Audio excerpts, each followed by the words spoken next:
Esta não é uma história para ser contada com leveza.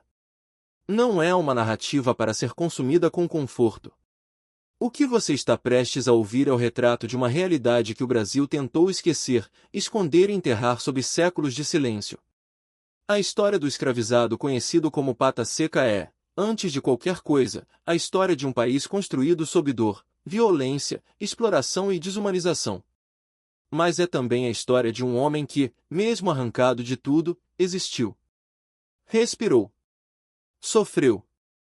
E deixou um rastro de vidas que hoje se espalham por todo o território brasileiro. Dizem que ele nasceu na África, em uma região que jamais pôde identificar com precisão. Seu nome africano se perdeu. Sua língua se perdeu. Sua família, seus costumes, suas lembranças mais antigas foram engolidas pela travessia do Atlântico. O que sabemos é que ele chegou criança ao Brasil. Um menino frágil, pequeno, silencioso, trazido como mercadoria, como peça, como objeto. O navio negreiro que o trouxe carregava mais corpos do que espaço. Cada centímetro do porão era ocupado por vidas amassadas, sufocadas, comprimidas como se não passassem de carga inanimada. Rock, como passou a ser chamado, cresceu nesse mundo em que a infância não existia. A partir do momento em que pisou em solo brasileiro, foi tratado não como ser humano, mas como investimento. Um investimento que precisava gerar lucro.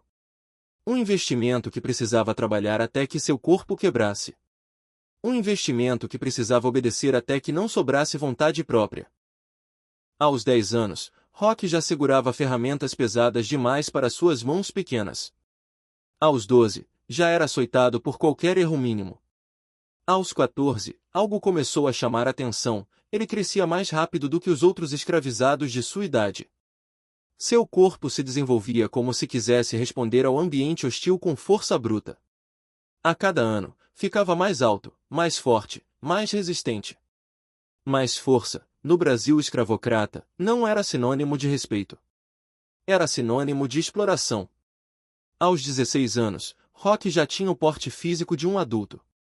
O corpo musculoso, os braços largos, as pernas fortes como troncos de árvore. Mas também carregava marcas. Cicatrizes antigas. Cortes que nunca cicatrizaram direito. Hematomas que vinham e iam conforme o humor dos capatazes. E um detalhe físico que o acompanharia pelo resto da vida, os pés. Seus pés eram grandes, compridos, com ossos longos e calos profundos de tanto caminhar descalço, de tanto trabalhar sob o sol escaldante. Eram pés que rachavam como terra seca. Os escravizadores, maldosos e perversos, transformaram essa característica física em apelido. Um apelido que carregava desprezo e desumanização, Pata Seca. Não era mais Rock. Não era mais menino. Não era mais gente. Era Pata Seca, um nome que o reduzia a uma parte do corpo, como se fosse um animal de carga. Um nome que o lembrava, todos os dias, do lugar onde acreditavam que ele pertencia, na base da pirâmide social, no limite da sobrevivência, no fundo da dor. Mas o destino de Pata Seca seria ainda mais cruel do que o de muitos que viveram a escravidão. Ele não seria apenas um trabalhador rural. Não seria apenas um carregador, um cortador de cana, um plantador, um colhedor. Não. Os senhores de escravos perceberam algo em seu corpo que despertou neles um interesse sombrio. Pata Seca era alto, forte, saudável, resistente. E isso, para os donos da terra, significava uma oportunidade de lucro infinito.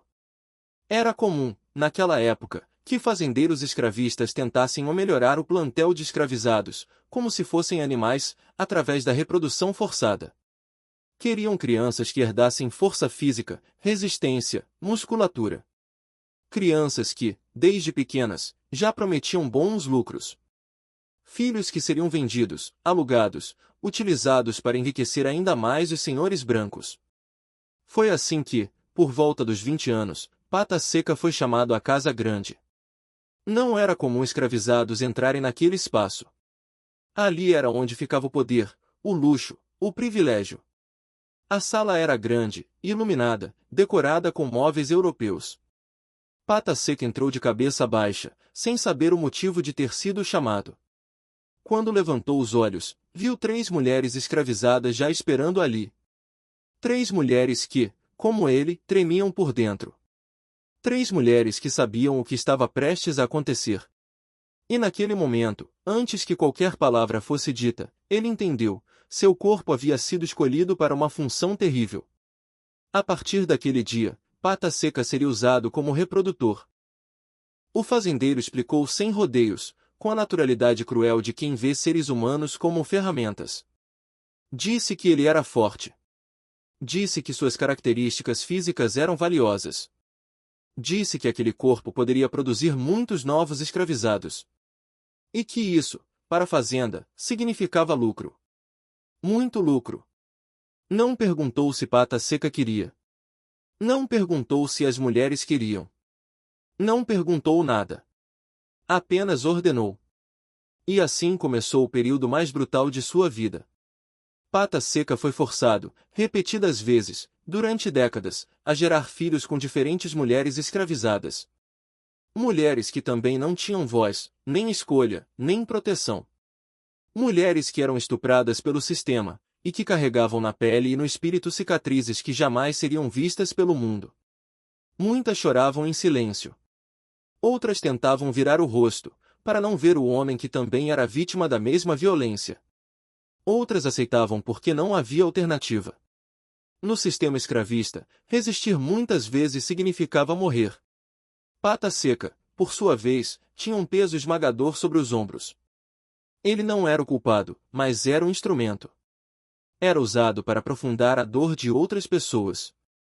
E isso o consumia por dentro. Cada vez que era forçado a participar, sentia que uma parte de sua alma se despedaçava. Ele se tornava mais silencioso. Sua expressão se apagava. Seus olhos, antes vivos, passaram a carregar um vazio profundo, um abismo escuro que ninguém penetrava. A casa grande comemorava cada nascimento. Cada criança era tratada como mercadoria. Os capatazes anotavam em cadernos: mais um filho de Pata Seca. Era como contabilizar bezerros. Não havia humanidade na forma como celebravam. Não havia compaixão. Era apenas negócios. E negócios que rendiam muito. Os números variam conforme os relatos, mas muitos acreditam que Pata Seca gerou mais de 200 filhos. Talvez 250. Talvez mais. Alguns desses filhos cresceram e foram vendidos antes mesmo de aprenderem a falar. Outros foram levados para outras regiões do país. Outros morreram antes dos 5 anos, vítimas de doenças, fome, maus tratos. Era comum que mães fossem separadas de seus filhos. Era comum que famílias fossem destruídas sem qualquer motivo além do financeiro. E Pata Seca assistia a tudo sem poder agir. Ele não podia proteger seus filhos. Não podia criá-los. Não podia segurá-los no colo. Não podia sequer saber seus nomes. Quando tentava se aproximar de alguma criança que suspeitava ser sua, recebia castigo. Os capatazes sabiam que o afeto entre escravizados era perigoso, porque criava laços, esperança, força emocional. E tudo isso precisava ser destruído para manter a submissão. Assim, sempre que Pata Seca dava qualquer sinal de carinho por uma criança, era punido. Chicotadas. Açoites. Humilhação pública. Trabalho redobrado.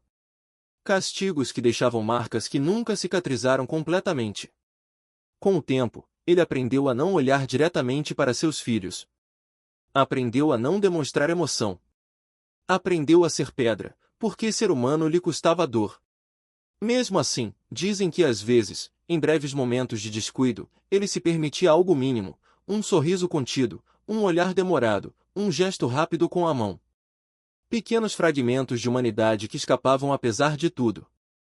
Mas esses momentos eram raros. A vida de Pata Seca foi feita de trabalho exaustivo, reprodução forçada, castigo contínuo e silêncio. Muito silêncio. Ele se tornou um homem que falava pouco, que olhava pouco, que sentia pouco, não por escolha, mas porque esse era o único modo de sobreviver. Os anos passaram. Décadas. A escravidão continuava. Pata Seca envelhecia, mas seu corpo, apesar das marcas, permanecia forte. Os fazendeiros continuaram usando como reprodutor mesmo quando já estava bem mais velho. Seu corpo havia se tornado produto. Seu corpo gerava riqueza. Seu corpo era explorado até o limite. Somente após a abolição, já idoso, ele conseguiu experimentar algo que jamais conhecera: liberdade. Uma liberdade tardia, pesada, cheia de fantasmas. Ele viveu seus últimos anos de forma simples, humilde, numa pequena comunidade. Morreu com aproximadamente 400 quilos, não por abundância, mas pelo metabolismo desregulado, por décadas de alimentação inadequada, por retenção de líquidos, por sequelas acumuladas. Seu caixão precisou ser feito sob medida. Pata Seca deixou o mundo como viveu, grande demais para passar despercebido, e carregando um passado doloroso demais para ser ignorado. Hoje, acredita-se que milhares de brasileiros possam ser descendentes dele. Pessoas comuns, espalhadas por vários estados, carregando no sangue a herança genética de um homem que não escolheu sua história, que não escolheu sua função, que não escolheu nada, porque nunca lhe deram escolha. Ainda assim, sua existência deixou uma marca. Uma marca que atravessou séculos. Uma marca que insiste em lembrar ao Brasil que sua história não é feita apenas de heróis e conquistas, mas também de dor e injustiça. Pata Seca não foi apenas um reprodutor. Não foi apenas um número. Não foi apenas um instrumento. Ele foi um ser humano. Um homem arrancado de si mesmo. Um homem transformado em máquina. Um homem obrigado a carregar nas costas um destino brutal. E por mais que tenham tentado eliminar sua voz, sua história sobrevive. E sobreviverá enquanto houver quem a conte. Enquanto houver quem se recuse a deixar que o silêncio vença. Porque lembrar é um ato de resistência. E contar essas histórias é, de certa forma, devolver a humanidade àqueles que a tiveram arrancada.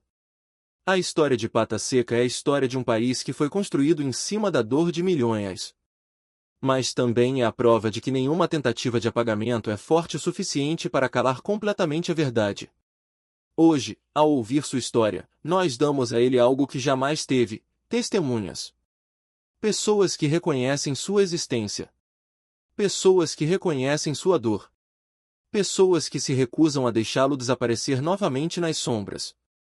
E talvez, em algum canto do tempo, isso finalmente lhe dê paz.